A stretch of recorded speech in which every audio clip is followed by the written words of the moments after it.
Hey, what's going on guys? Welcome back to the Tech Station 365. And this is the first video of 2024. But the thing is guys, I am a bit annoyed. I'm actually quite annoyed. And I really wanted to make this video for a really long time now. So I thought why not start 2024 with this. See guys, the thing is I am pretty annoyed with Samsung these days. In fact, for some time now. So this is going to be a pretty serious video. And before you just click off the video and drop a rude comment, just hear me out guys. You are definitely going to make sense of all this by the end of this video. So just hear me out. But before all that, if you are new to the channel, make sure to hit the subscribe button and turn on notifications. Let's get to 5,000 subscribers in 2025. With that said guys, let's get right into it. First of all, I've been a Samsung mobile product user since a really long time. My first foray into Android was through the Galaxy Y way back in 2011. And in 2012, I decided to purchase my first Android gadget, which was the Galaxy Tab 2 7.0 P3100, I think back in 2012. And I actually use it as my primary education and entertainment device all the way up until 2016 when I finally decided to purchase a real Windows laptop.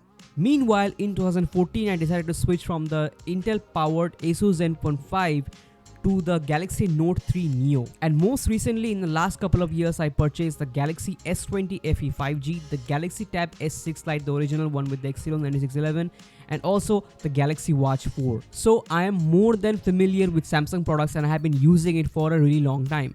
Of course, I have used other brands as well, like the Asus Zenfone 5 I mentioned earlier, the Huawei P9, and then the Asus Zenfone Max Pro M1, the Motorola G40 Fusion, the Motorola G31, etc. However, every time I did end up coming back to Samsung because I've always found some good Samsung deals at the right moment, and the feature set provided by these Samsung products has always suited my usage the best. But moving forward, it's getting incredibly difficult for me to justify spending money and upgrading to my next Samsung phone or tablet. And there are 4 major reasons why I am incredibly annoyed with Samsung with the direction that they're heading into, and these may also end up being the eventual reasons for their downfall. So let's get on to it. Reason number 1, and this is my biggest reason to be annoyed with Samsung, and that is hardware downgrades. Guys, have you noticed a pattern since the last few years? The next generation flagship or the next generation product is not always better than the previous generation. Most of the time what I'm seeing is that the newer product is mostly a side grade or at worst a net downgrade. And this is true across multiple segments, whether mid-range products or flagships. Take for example the Galaxy M53 compared to the Galaxy M52. Samsung straight up downgraded the most important part of the smartphone, that is the SoC.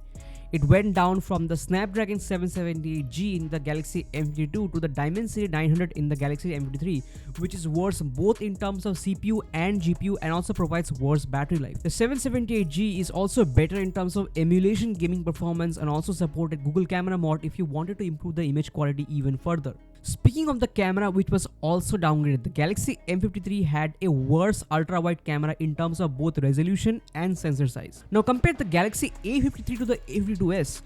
The Samsung went down from the Snapdragon 778G in the A52s all the way down to the pathetic Exynos 1280 in the A53. Compare the A72 against the A73. Samsung removed the 3x optical zoom from the A73 for no reason.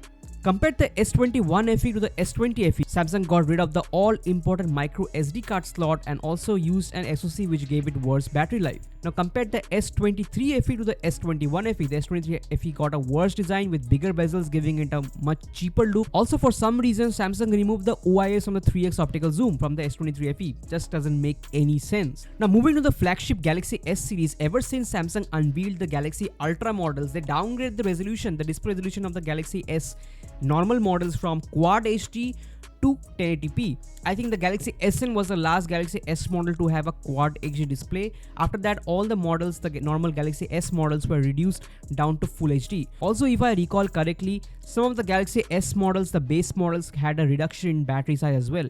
I remember the Galaxy S22 had a drop in battery size from 3900 mAh to 3700 mAh, or it was I think 4000 mAh to 3700 mAh, which rendered the Galaxy S22 base model completely useless because the battery life was so poor. There are also similar downgrades accompanied with the Galaxy Tab S tablets. The Tab S series always featured Super AMOLED display up until the Galaxy Tab S6.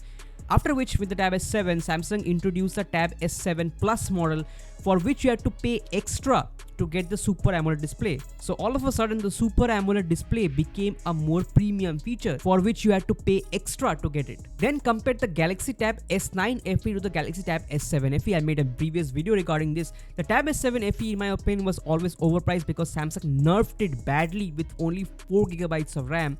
However, the Tab S9 FE is even worse. We go from the Snapdragon 778G to the Exynos 1380. In terms of processing power, on paper, the Exynos 1380 is supposed to be just as good as the Snapdragon 778G. However, the Snapdragon 778G is 2 years old. So after 2 years of waiting, what is the upgrade that you're getting? Are you getting any upgrade in terms of SoC? No. The answer is simply no. On top of this, Samsung removed the USB 3 with DisplayPort support from the Tab S9 FE and the FE Plus. So you don't get high-speed data transfer from the USB-C port, and also you don't get access to external DeX because of no display out, which is available in the 2-year-old Tab S7 FE. So why are these downgrades being made? So I hope now you understand why I'm incredibly annoyed with Samsung. Samsung is just preying on their gullible fans who are not tech savvy and just looting them. Moving on to reason number 2, and that is marketing gimmicks. Guys, have you noticed that it's been many years since Samsung has actually won any of the camera battles? It's been quite a few years since Samsung Galaxy S series flagships have won, camera battles in important categories like low light, night mode performance, or video quality. I mean, look at these camera samples. They are so over sharpened. I don't know what Samsung is compensating for. And also look at the video quality. Looks like absolute trash. I mean, look at the 4K 60 quality from a Galaxy S22 Ultra or S23 Ultra. They look like it's been upscaled from 720p. They don't look like 4K at all. And you know what the reason for all this? It's basically marketing gimmicks. You see, the Galaxy S23 Ultra's 200 megapixel HP2 sensor is actually the worst flagship image sensor among all the flagships. The 200 megapixel sensor in the Galaxy S23 Ultra is actually the smallest size in the flagship industry, and also has the most resolution, resulting in the smallest native pixel size and the highest signal to noise ratio. And that's exactly why Samsung has to rely a lot on post-processing to make the images look good. And this is the main reason behind high shutter lag, long post-processing time, and long night mode exposure times, because the sensor is actually struggling to gather enough light to make the images look good naturally. This extreme high resolution also results in absolutely bad video quality, because video quality relies a lot on native pixel size and it is not improved by pixel binning. The fact is, Samsung is just unable to shoot real 4K video with the sensor because of this high resolution count. They are most likely shooting at 720p and upscaling to 1080p and introducing all this over sharpness, and it just looks terrible for a flagship that is costing $1,200 US. And you know what frustrates me the most? It's the fact that Samsung has a much better sensor in-house, that is the ISOCELL GN2, which has a resolution count of 50 megapixel and a much bigger sensor size of 1 by 1.12 inches. But Samsung doesn't use this sensor on their ultra flagships. And I guess the main reason is that it is much easier to market 200 megapixels to their gullible fans over marketing, a large sensor size. And I don't think it's going to change much with the Galaxy S24 Ultra, to be honest. It's just the fact that 200 megapixels sounds much more impressive to the general public, and that's what the hype is all about. It's a similar story with the SoC, the Snapdragon for Galaxy moniker. Yes, the Snapdragon 8 Gen 2 in the Galaxy S series flagships is slightly overclocked. But what's the point if the phones simply lack beefy cooling solution that is required to maintain those high clock speeds? I mean, look at this. The Galaxy S series flagships, even though they have the overclocked Snapdragon 8 Gen 2, isn't really performing the best in terms of gaming performance, and there are other phones with older SoCs that are outperforming the Galaxy S series flagships. I mean, when paying $1,200 for a phone, don't you expect the phone to be absolutely perfect in all segments, especially in performance? You would expect a $1,200 phone to be absolutely the pinnacle of performance, but it's really not.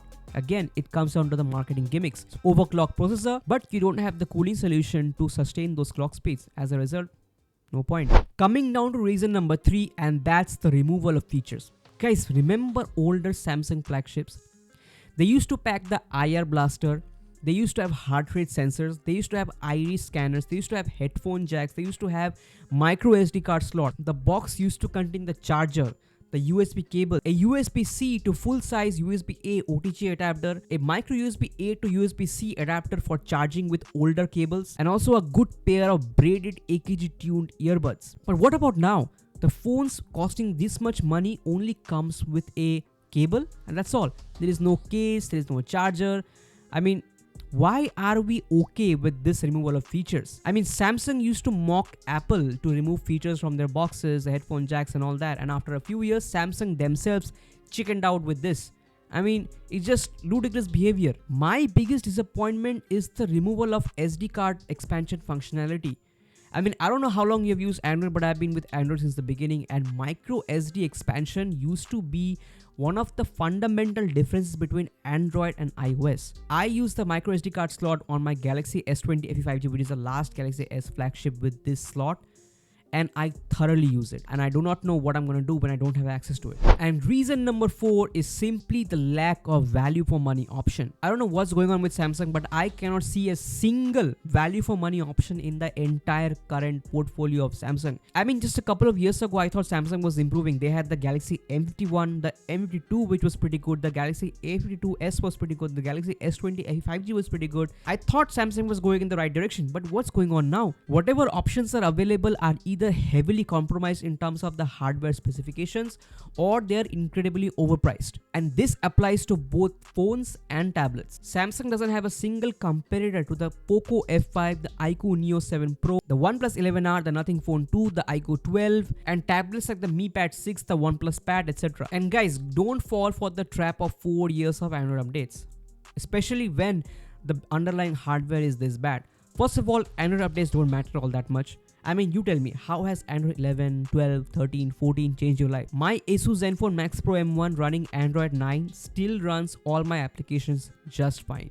Okay, and secondly, you cannot expect weak hardware to actually give you a good software experience. With more and more Android updates, your software experience is only going to be worse because the underlying hardware is just not capable of handling it. It is just another way for Samsung to sell you a new product because the underlying hardware is poor. They will push more updates, and that will just make your current hardware even slower. So don't fall for the trap of, paying for software updates. Okay, you should pay for the hardware. If the hardware is there, you are good. If the hardware is not there, then no amount of good software is going to give you a good experience because the hardware just can't handle it. Alright guys, so that was it for my rant. I hope things make sense now to you. Okay, I've been a Samsung user for a really long time, and even I am struggling to justify upgrading to my next Samsung phone or tablet because I just don't find value in that. They have taken away some crucial features like the micro SD card expansion, the headphone jacks and all. So I'm just pretty annoyed with it, and I don't know how I can justify spending money on the next Samsung product. I may have to look somewhere else. So do let me know what you think about this video, guys. What you think about how Samsung is, how Samsung's strategy is. Are you satisfied with it? And do let me know what Samsung product you are using at the moment. With that said, guys, that's it for this video. Thank you so much for watching. If you are new to the channel, make sure you hit the subscribe button and turn on notifications. And take care. I'll catch you in the next one. Peace.